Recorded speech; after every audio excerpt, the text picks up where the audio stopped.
ہر سو مہک رہا ہے گلزار چن پیر کا۔ پہلے اعتراض بنتا تھا کہ موسم گرم ہے، پسینہ سب کو آ رہا ہے، لیکن اب تو ٹھنڈی ٹھنڈی ہوائیں وہ بھی خانقاہ کے قریب سے چل رہی ہیں، ذرا محبت کا اظہار کیجیے نا۔ ہر سو مہک رہا ہے گلزار چن پیر کا، جود و سخا کا مرکز ہے دربار چن پیر کا۔ حضور والا شعر و شاعری کے اندر مبالغہ آرائی ہوتی ہے، لیکن آپ ایک ایک شعر دیکھیں گے مبالغہ آرائی سے پاک ہے اور حقیقت پر مبنی اشعار ہے یہ۔ ہر سو مہک رہا ہے گلزار چن پیر کا، جود و سخا کا مرکز ہے دربار چن پیر کا، اور تاریخ دے رہی ہے اس بات کی گواہی، ارے منکر بھی نہ کر سکا انکار چن پیر کا۔ تاریخ دے رہی ہے اس بات کی گواہی، منکر بھی نہ کر سکا انکار چن پیر کا۔ اور جرت نہیں کسی میں کہ کوئی انگلی اٹھائے، جرت نہیں کسی میں کہ کوئی انگلی اٹھائے، کیوں؟ کیونکہ اتنا صاف اور اعلیٰ کردار ہے چن پیر کا۔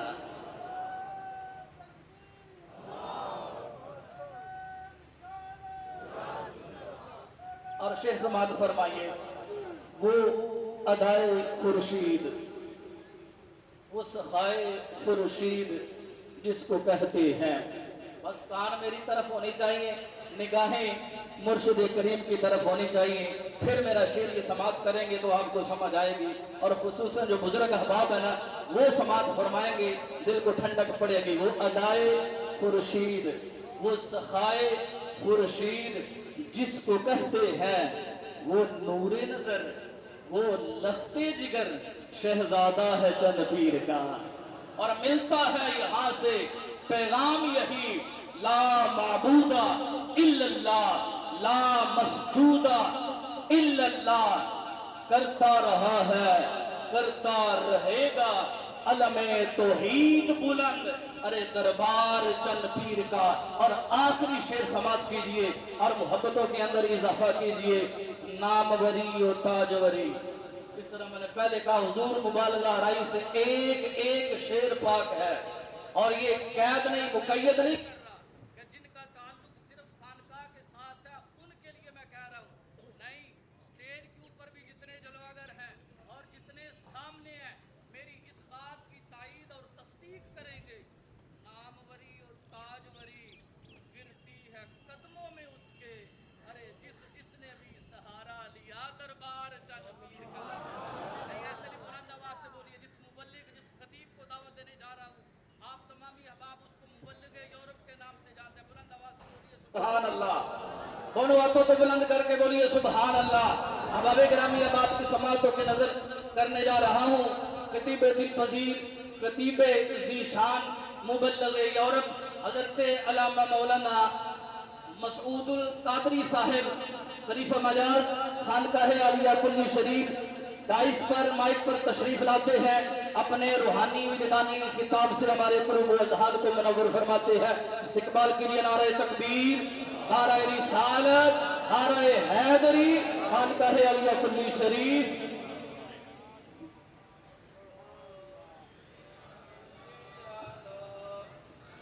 محمد وعلا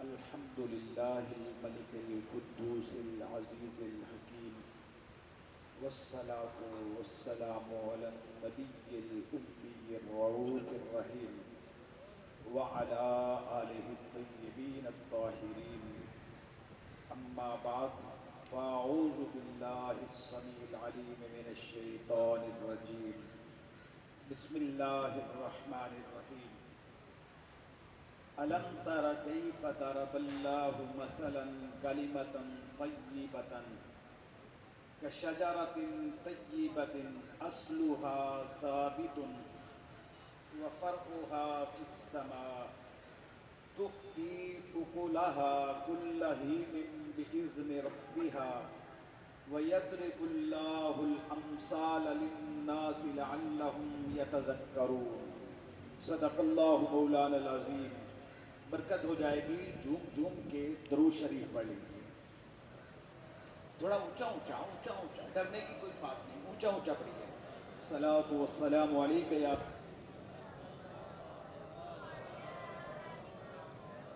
من کنتو کہہ کے آپ نے یہ اعلان کر دیا غلام نبی کا وہ ہے جو غلام علی کا ہے. ایمان کل وجود ہے شبیر کے باپ کا. ایمان کل وجود ہے شبیر کے باپ کا. جنت کو جس سے عشق ہے وہ چہرہ علی کا ہے.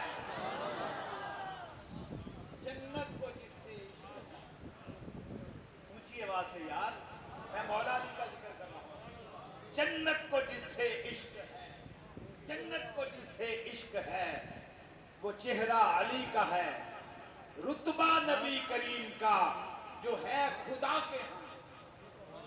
توجہ چاہتا ہوں، رتبہ نبی کریم کا جو ہے خدا کے ہاں، آقا کی بارگاہ میں وہ رتبہ علی کا ہے. آقا کی بارگاہ میں، آقا کی بارگاہ میں وہ رتبہ علی کا ہے. اور دادا حسین پاک کا فتووں کی ذات میں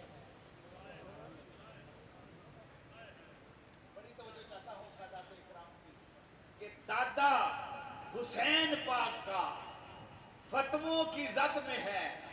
وجہ عناد یہ ہے کہ بابا علی کا ہے. دادا حسین پاک کا، دادا حسین پاک کا فتووں کی زد میں ہے. وجہ عناد یہ ہے کہ بابا علی کا ہے. حاضرین محترم، میں نے قرآن مجید فرقان حمید کی سورہ ابراہیم سے آیت نمبر 24 اور 25 تلاوت کرنے کا شرف حاصل کیا ہے. اللہ پہچان کروا رہا ہے کلمہ طیب شجرہ طیبہ کے ذریعے. جسے شجرہ طیبہ کی پہچان ہوگی اسے کلمہ طیبہ کی پہچان ہوگی. کلمہ طیب میں کیا ہے؟ اللہ کی توحید ہے، اللہ کی الوہیت ہے، سمد کی سمدیت ہے، خالق کی خالقیت ہے، مالک کی مالکیت ہے، اور تاجدار کائنات جناب محمد مصطفیٰ احمد مجتبی محسن انسانیت نور مجسم فخر آدم و بنی آدم حضور سرکار دو عالم علیہ السلام. آپ کی رسالت کا ذکر ہے، توحید و رسالت کا ذکر ہے کلمہ طیب میں. تو توحید و رسالت کی پہچان کسے ہوگی؟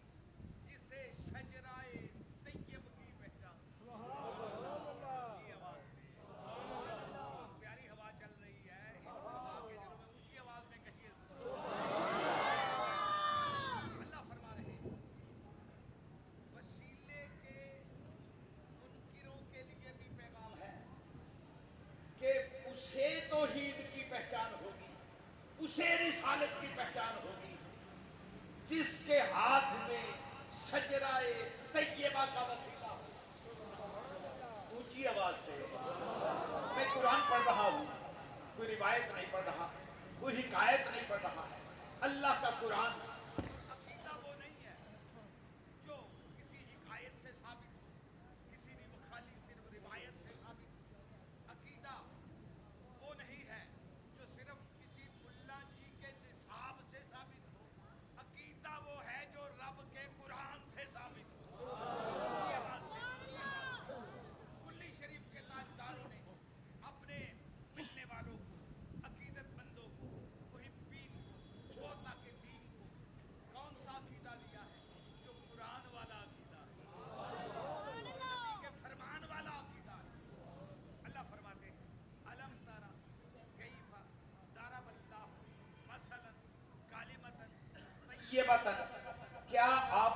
دیکھا کہ اللہ نے مثال بیان کی کلمہ طیبہ کی شجرۃ طیبہ طیبہ شجرہ کے ساتھ، شجرہ طیبہ کے ساتھ، اور اس شجرہ طیبہ کی پہچان کیا ہے؟ اصلھا ثابت، اس شجرہ طیبہ کی جڑ بڑی مضبوط ہے،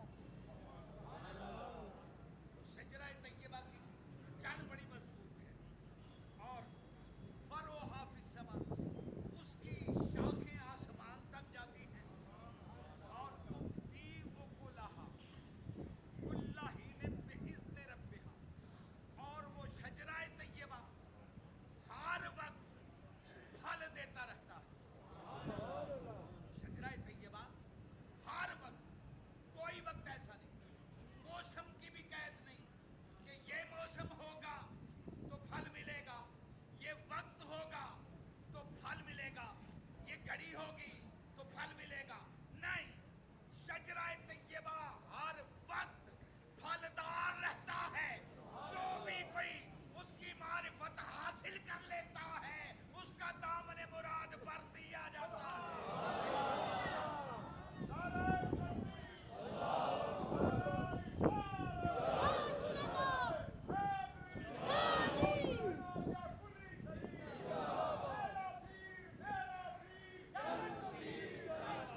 تیرا پیر میرا پیر،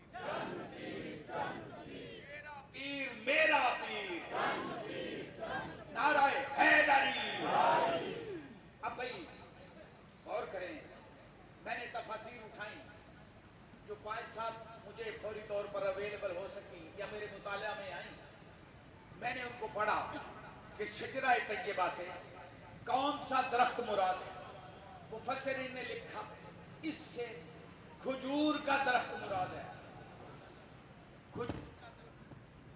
صحیح ٹھیک کیا ہوگا انہوں نے تفسیر میں، صحیح لکھا ہوگا اپنے علم کے مطابق، اپنے فہم کے مطابق، اپنے ادراک کے مطابق، میں اس کی تردید نہیں کرتا، اس کو جھٹلاتا نہیں، مفسرین نے لکھا ہے، کابرین نے لکھا ہے، لیکن میں نے دیکھا، پاکستان میں بھی دیکھا اور مدینے میں بھی دیکھا، مکہ شریف میں بھی دیکھا، ہزاروں درخت دیکھے، کوئی درخت مجھے 15 فٹ اونچا نظر آیا، کوئی 16 فٹ، کوئی بڑا ہوا تو 20 فٹ تک پہنچ گیا، لیکن کسی کھجور کے درخت کی شاخیں آسمان تک جاتی ہوئی نہیں ملی۔ آپ نے غور نہیں کیا، کسی کھجور کے درخت کی شاخیں آسمان کی بلندیوں کو چھوتی ہوئی نہیں ملی۔ اور پھر کھجور کے درخت جلے ہوئے بھی دیکھے، کٹے ہوئے بھی دیکھے، خراب کھجوریں بھی دیکھی، تو اب قرآن کے اصلھا ثابت ہوتا، اس درخت کی جڑ بڑی مضبوط ہے۔ تو میں سرچ کرتے کرتے ایک لغت کی کتاب تک پہنچا، لغت کی کتاب کا نام ہے لغات الحدیث۔ کیا نام ہے؟ لغات الحدیث۔ لکھنے والا میرے مسلک کا عالم نہیں، لکھنے والا اہل حدیث مسلک کا عالم ہے۔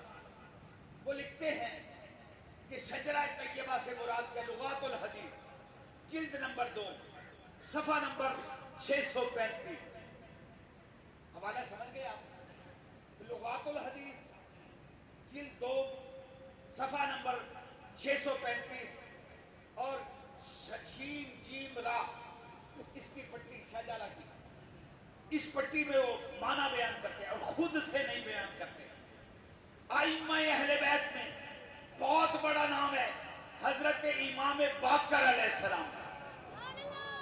حضرت امام باقر کے نام پہ بھی سبحان اللہ نہیں کہو تو کب کہو؟ حضرت امام باقر لکھتے ہیں شجرہ طیبہ، شجرہ طیبہ کی تعریف، اس کا معنی حضرت امام باقر علیہ السلام آپ لکھتے ہیں، فرمایا سنو شجرہ طیبہ اس سے مراد کیا ہے؟ کہا الشجرۃ الطیبۃ رسول اللہ، الشجرۃ الطیبۃ رسول اللہ،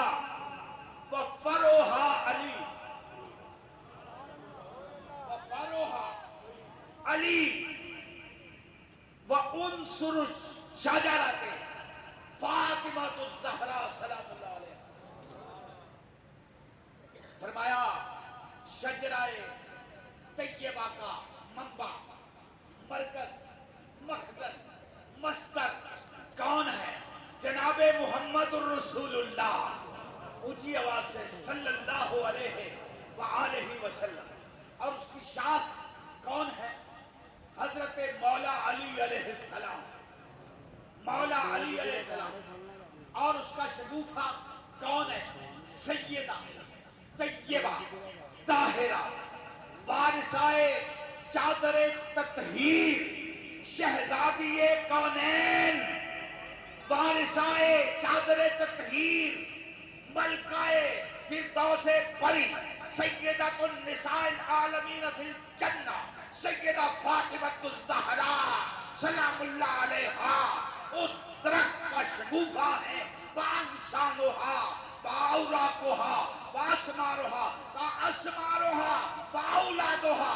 کہا شجرہ طیبہ کا جو پھل ہے، پہلے پھل کا نام مولا حسن ہے، دوسرے پھل کا نام مولا حسین۔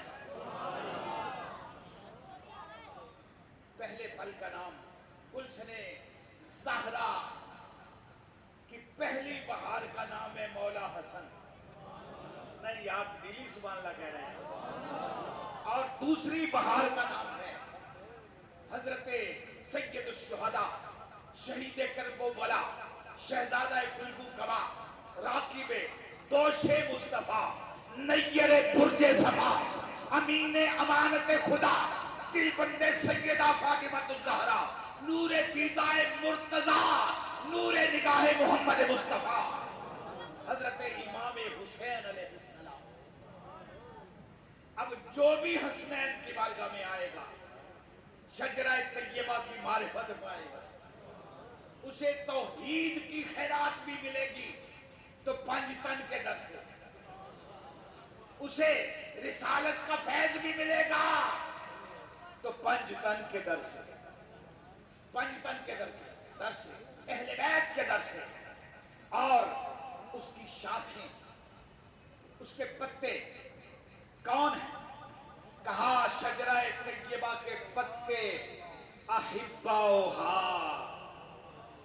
پنجتن سے محبت کرنے والے، اہل بیت اتحاد سے محبت کرنے والے، ان کا دم بھرنے والے، ان کا نام لے لے کے جینے والے، اور ان کی محبت و مودت کو اپنا ایمان سمجھنے والے، بلکہ ایمان کی جان سمجھنے والے۔ حضرت محترم، یہ پتے ہیں کس درخت کے؟ شجرہ طیبہ کے۔ اب جو بھی کوئی، اب ہر درخت کھجور کا پتا کھجور کے درخت کا پتا دیتا ہے، جامن کا پتا جامن کے درخت کا پتا دیتا ہے، آم کا پتا آم کے درخت کا پتا دیتا ہے، کیکر کا پتا کیکر کے درخت کا پتا دیتا ہے، سیب کا پتا سیب کے درخت کا پتا دیتا ہے۔ اب جو مرید ہو، محب ہو اہل بیت کا، اس کے اخلاق سے، اس کے اطوار سے، اس کی عادات سے، اس کے افعال سے پتا چلنا چاہیے کہ یہ پنجتن کا غلام ہے، یہ محب اہل بیت ہے، یہ کلی شریف کے تاجداروں کے ساتھ وابستہ ہے۔ اس کی نسبت گلستان نبوت سے ہے، گلشن رسالت سے۔ تو آج ہم جس مبارک، جس مقدس ہستی کی بارگاہ میں سلام عقیدت پیش کرنے کے لیے، نیاز محبت پیش کرنے کے لیے جمع ہوئے ہیں، وہ مبارک ہستی گلے گلشن رسالت، اور ڈیلی سبحان اللہ میں کہا، گلے گلشن نبوت ہے، گلے گلستان رسالت ہے۔ اس کا چہرہ دیکھتے ہی بندہ یہ کہنے پہ مجبور ہو جاتا تھا، یہ آل رسول کا شہزادہ ہے، یہ اولاد علی ہے، یہ زہرا پاک کے گلشن کی بہار ہے۔ حضرت قبلہ عالم پیر سید مظہر الحسن چند پیر شاہ رحمت اللہ تعالی علیہ، اللہ نے انہیں بنایا ہی ایسا پیارا تھا کہ دیکھنے والے دیکھ کے کہا کرتے ہیں اللہ اللہ، یاد آتا ہے خدا دیکھ کے صورت کے۔ پیر مظہر الحسن شاہ ایک انجمن کا نام ہے، ایک تحریک کا نام ہے، ایک مشن کا نام ہے، ایک جد و جہد کا نام ہے، ایک عملی تحریک کا نام ہے۔ اور حضرت پیر سید مظہر الحسن شاہ محبتوں کی تقسیم کا نام ہے، نفرتیں مٹانے کا نام ہے۔ اور آپ کی بارگاہ میں جو بھی کوئی آتا یہاں سے یہ سبق ملتا تھا کہ چنگی مندی سجنا، میں کیا پڑھ رہا ہوں یار، میں کیا پڑھ رہا ہوں، چنگی مندی سجنا کولو سیواری ہو جاندی، چنگی مندی سجنا کولو سیواری ہو جاندی، یار یاراں دا گلا نہیں کرتے اصل فرید جنا۔ اور آخری جملہ ہے، سنیے، اپنا ایمان تازہ کیجئے۔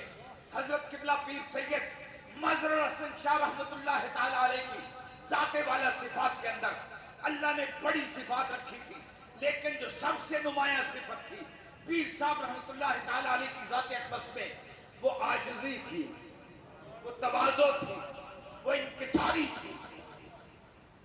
آخری دنوں میں جب طبیعت ناساز تھی، میں قریب بیٹھا ہوا تھا، میں نے عرض کیا حضور کیسی طبیعت ہے؟ کہتے ہیں اللہ کا شکر ہے، لیکن طبیعت کی وجہ سے بڑا مسئلہ بنتا ہے، لیکن اللہ وہ صبر کرتے تھے، صبر ایوبی سے اللہ نے حصہ دیا تھا۔ بڑا جملہ سنیے گا، میں نے عرض کیا حضور آزمائش ہے، یہ امتحان ہے۔ حضور پیر صاحب کی آنکھوں میں آنسو آئے۔ پیر صاحب رحمت اللہ علیہ نے فرمایا، علامہ صاحب آزمائش تو نیک لوگوں کی ہوتی ہے، میں تو اللہ کا ایک عاجز اور گنہگار بندہ ہوں۔ یہ عاجزی تھی ان میں، تواضع تھی ان میں، انکساری تھی ان میں۔ اللہ کا وعدہ ہے، رسول پاک فرماتے ہیں من تواضع للہ رفعہ اللہ، جو بندہ اللہ کے لیے عاجزی اختیار کرتا ہے، تواضع اختیار کرتا ہے، انکساری اختیار کرتا ہے، اللہ اسے سر بلند فرماتا ہے، اللہ اسے عزتیں دیتا ہے، سرفرازیاں دیتا ہے، بلندیاں دیتا ہے۔ پیر سید مظہر الحسن شاہ جس مجلس میں گئے، جس محفل میں گئے، وہ صرف وہاں جا کے رونق محفل نہیں، چراغ محفل تھے، چراغ مجلس تھے۔ میری دعا ہے پروردگار عالم ان کی محبتوں سے، ان کے اخلاق سے، ان کی عادات سے، ان کے اعتبار سے، ان کے اخلاق حسنہ سے، جو انہوں نے انسانیت کی خدمت کی، انسانیت سے محبت کی، تکریم انسانیت سکھائی، احترام انسانیت سکھایا، اللہ ہمیں اس میں سے حصہ وافر عطا فرمائے۔